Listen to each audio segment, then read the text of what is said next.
fun! Download our game now. Collect the apples and create your own Snow White style.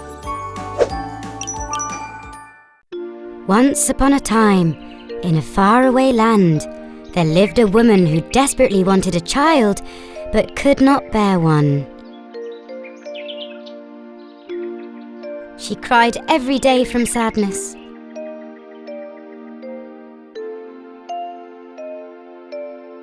One day, as she cried, a fairy appeared before her. "Why are you crying? Tell me, maybe I can help."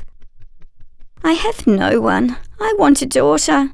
She would be a friend to me." "Okay, don't cry anymore. I'm going to give you a seed, plant it and place it where it can get plenty of sunshine. Also, sing to it every day. When it grows and blooms, you will see a surprise." The woman did everything as the fairy said. She sat by the flower pot and sang to it every day. One day, she saw a small sprout. Soon after, the sprout turned into a pink rosebud. The woman was so joyful and happy. One day, as she was smelling the rose, she kissed it. Suddenly, the rose petals slowly started to unfold. Inside was a blonde-haired, pink-cheeked little girl as small as a thumb. She was so shocked and delighted. She realized why the fairy had given her that seed. She immediately took the girl into her palms and started talking to her.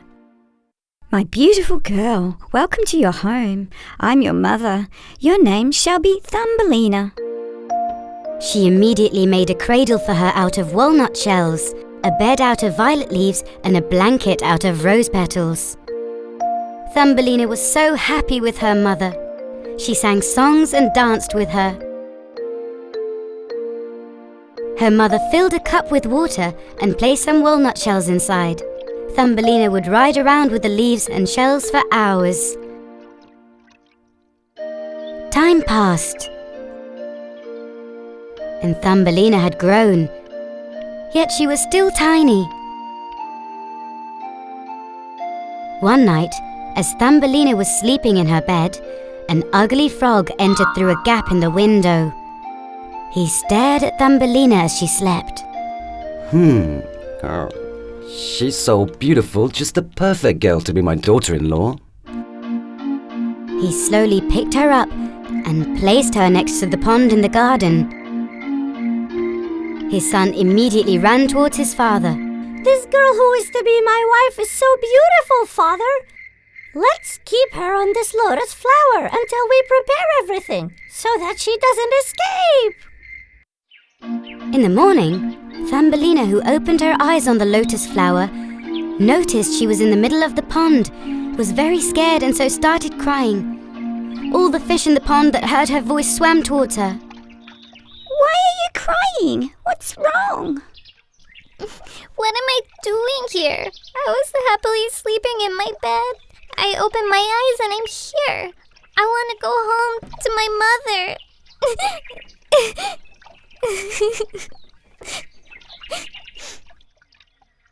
"That ugly frog and his son put you here. Apparently you're going to get married. Don't you want to?" No! No! Help me, please! All the fish started gnawing at the stalk of the lotus flower rooted at the bottom of the pond. As the stalk broke, the lotus started drifting with the wind. It floated all the way to the side of the pond. But this time, a beetle living on the tree saw Thumbelina. "Oh, an interesting insect that doesn't look like us. Let me take it home so my friends can see it too." He immediately grabbed Thumbelina and took her to his home in the tree. His friends were very surprised. "It looks just like a human. Take her away. We don't want her in our home."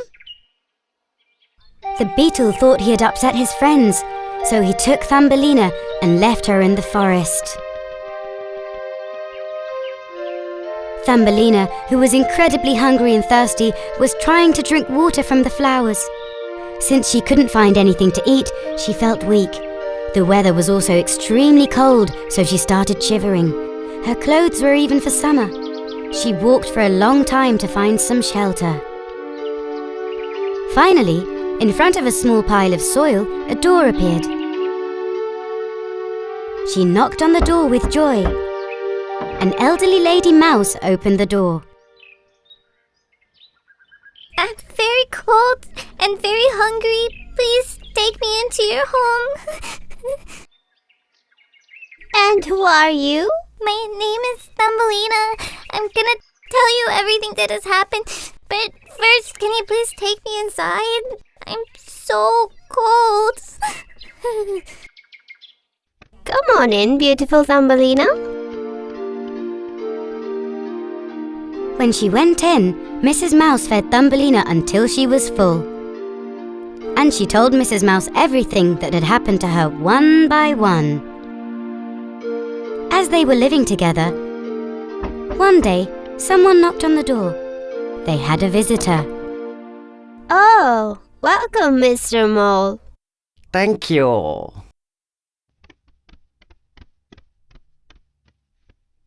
And who is this beautiful girl, Miss Mouse? Let me introduce you. This is Thumbelina. We live together now. Very nice to meet you, sir. Admiring the beauty of Thumbelina, Mr. Mole was now visiting Mrs. Mouse's house every day. He would bring lots of gifts and food to get Thumbelina's attention. After some time, Mr. Mole decided to speak to Thumbelina. Thumbelina, I like you very much. I'd like to marry you and start a family. That is, if you would like to, of course. Mr. Mole, thank you very much. You're a gentleman. But I'm not thinking about getting married. At night, Mrs. Mouse wanted to speak to Thumbelina about this. She thought Thumbelina could be happy. You don't want to get married, but let's just go to his house together.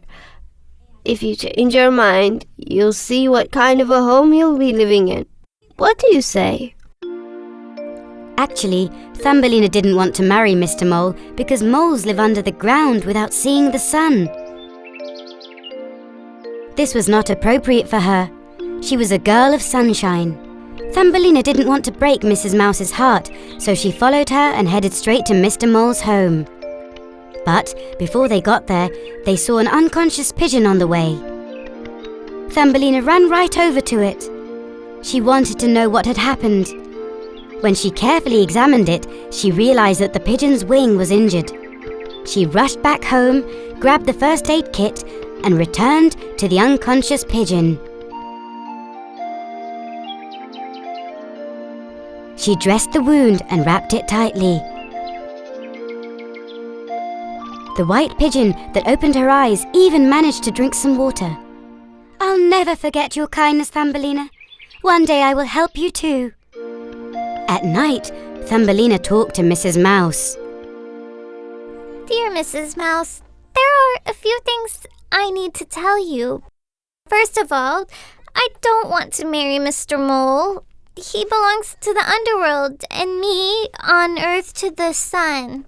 Also, thank you so much for everything you've done for me. You saved my life, but I miss my mother and my home very much. I will ask the pigeon to take me home as soon as she heals.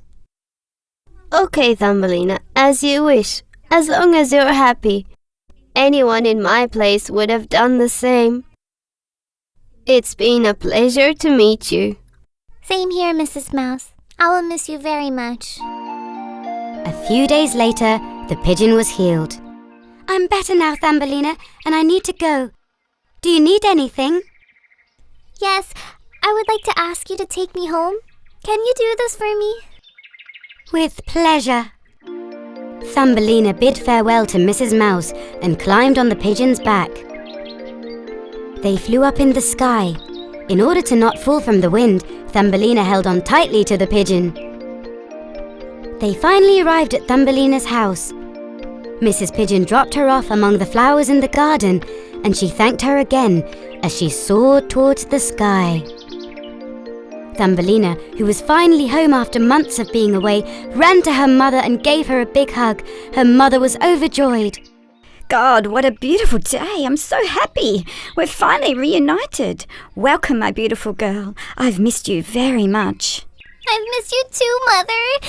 I'll tell you everything I've been through. Let's never be apart again, okay? After all that had happened, Thumbelina never went far from the home.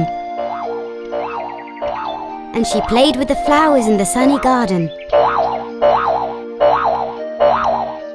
One day, she noticed a very special, sparkling, beautiful flower like the sun. Wow, what a different flower. I don't think I've ever seen it around here. Thumbelina jumped from flower to flower and approached that flower. And right at that moment, the petals of the sparkling flower opened up. Thumbelina, who saw a handsome tiny man just like herself, was shocked. Oh, who are you? I'm this garden's fairy. And you, beautiful girl, who are you? My name is Thumbelina. My mother chose this name because I'm so tiny. This is our garden, but I've never seen you here before. Both the flower fairy and Thumbelina had never come across anyone their own size. With this astonishment, they liked each other at the first glance. As time passed, they would wander around the garden, play games and spend time together. And one day... Thumbelina, I'd like to ask you something. Will you marry me? Thumbelina was very happy upon hearing his proposal. Because finally someone who she loved to spend time with, whom she could always live with among the flowers, and if she married, could live close to her mother, had proposed to her. Of course, my prince. As a wedding gift, the flower fairy sprinkled Thumbelina with fairy dust, and all of a sudden, Thumbelina had wings. The flower fairy and Thumbelina lived happily ever after in her mother's garden.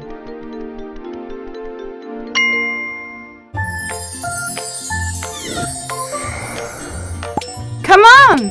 Download our game now! Collect the apples and create your own Snow White style.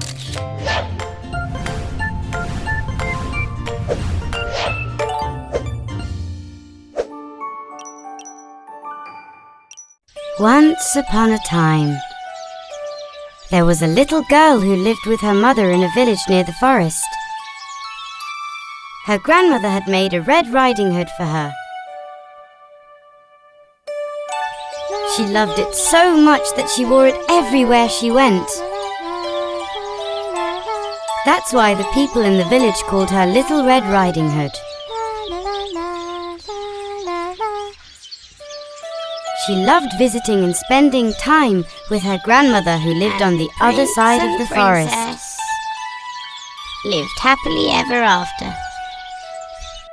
One day, the lumberjack who lived in the forest came to Little Red Riding Hood's house to let them know that Grandma was sick. Is there anything that you need? Her mother, who heard this, prepared medicine from different herbs and called out to Little Red Riding Hood. Sweetheart, I prepared a healthy tonic for your grandmother. I also prepared her a healthy meal. Please bring these to her at once. Don't wander away. Stay on the path and don't talk to strangers, please. Of course, Mom. I miss Grandma so much. Give me the basket and I'll go right away. Don't forget to tell her that we love her so much. Okay, Mom. Of course I will. So, Little Red Riding Hood went on her way. It was a sunny morning. There were butterflies fluttering around. She was singing and dancing among the butterflies on the way to her grandmother's. Birds were singing in the forest. She held tightly the basket of food and medicine that her mother had given her.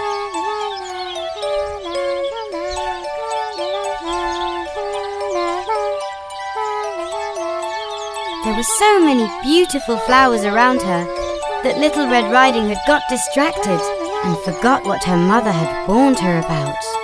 She wandered off her path and went into the forest. What beautiful flowers! I'll gather some and make a bouquet. Grandma will really love them. While gathering some flowers, she didn't realize that she had wandered off her path and had gone deep into the forest. These are nice. These are nice too.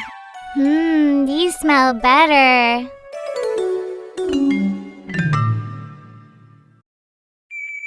Oh no! I think I'm lost. As she was trying to find her way back to the path, a giant wolf suddenly appeared in front of her. Little Red Riding Hood was so afraid that she screamed, dropping her basket to the ground. Where are you going in such a hurry, little girl? What is your name? You are so sweet. People call me Little Red Riding Hood. I'm taking some medicine and some food and some nice flowers to my grandma because she's sick. You don't need to be afraid of me. I am not a bad wolf. Look, you dropped your basket. Here, take it.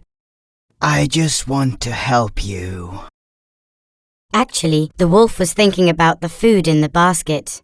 He thought that he would never go hungry again if he could also have the food in her grandmother's house.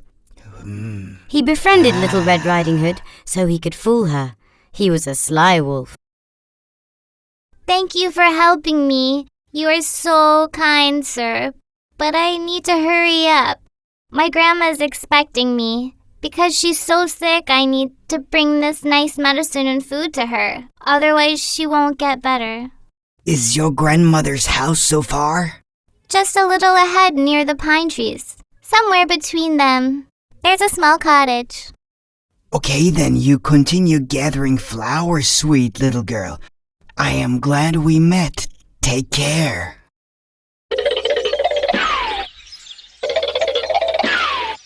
Once he learned where the grandmother's house was, the wolf hurried and took the shortcut to the house. The old lady asked from the inside when the wolf knocked on the door. "Who is this? My dear grandchild, is it you?" Yes, it's me, Grandma. I brought you medicine and food. "The door is open, dear. You can come in."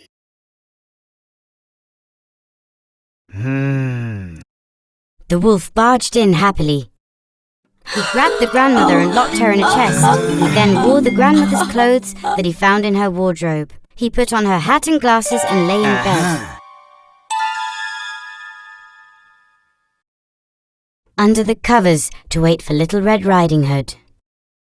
Meanwhile, Little Red Riding Hood, who could not find her way back, realized that she was lost and started crying. What am I gonna do now?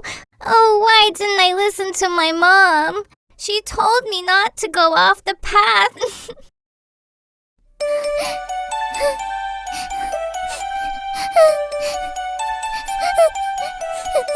A hunter who was in the forest heard the girls crying and approached her. Why are you crying, little girl? Don't cry. I lost my way in the forest while picking flowers. My grandma's sick and I need to bring her medicine. It is very dangerous to walk alone in the forest. Don't be afraid. I will take you where you are going. Thank you so much, sir. So, may I ask you something? Have you seen a wolf around? Yes, he was here a few minutes ago. He asked me exactly where my grandma's house was. He ran away and disappeared. Oh my God, we need to hurry. We need to stop him before he hurts your grandma. They quickly headed towards the house. When the little girl knocked on the door, the wolf, imitating the grandmother's voice, asked who was at the door. My dear grandchild, I've been expecting you. The door is open. You can come in. Little Red Riding Hood didn't recognize her voice, but thought that it was due to her illness. Okay, you are safe now in your grandma's house. I'm going back to the forest to hunt that wolf. Don't forget, I'm always around.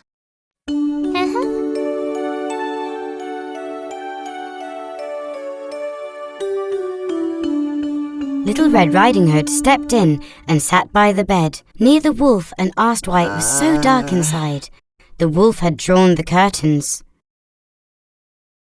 Little Red Riding Hood was very surprised that her grandma had changed a little because of her illness.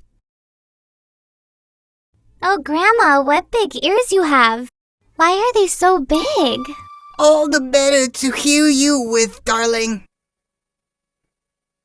Oh, Grandma, what big eyes you have. All the better to see you with. But Grandma, what big hands you have. All the better to hug you with, my dear child. And your teeth? What sharp teeth you have. All the better to eat the food you brought me. When Little Red Riding Hood heard his real voice, she realized that it was the wolf that she had met in the forest. Help! Help! The hunter, who hadn't gone far, turned back and went inside. He hit the wolf on the head with a piece of wood so he could let go of Little Red Riding Hood. He tied the wolf up and took him far away from the forest. You bad wolf. I finally got you. The forest will now be free of you. The hunter saved the grandmother and got her out of the chest. Little Red Riding Hood, that'll teach you. Don't ever disobey your mother's words. All this happened to you because of that.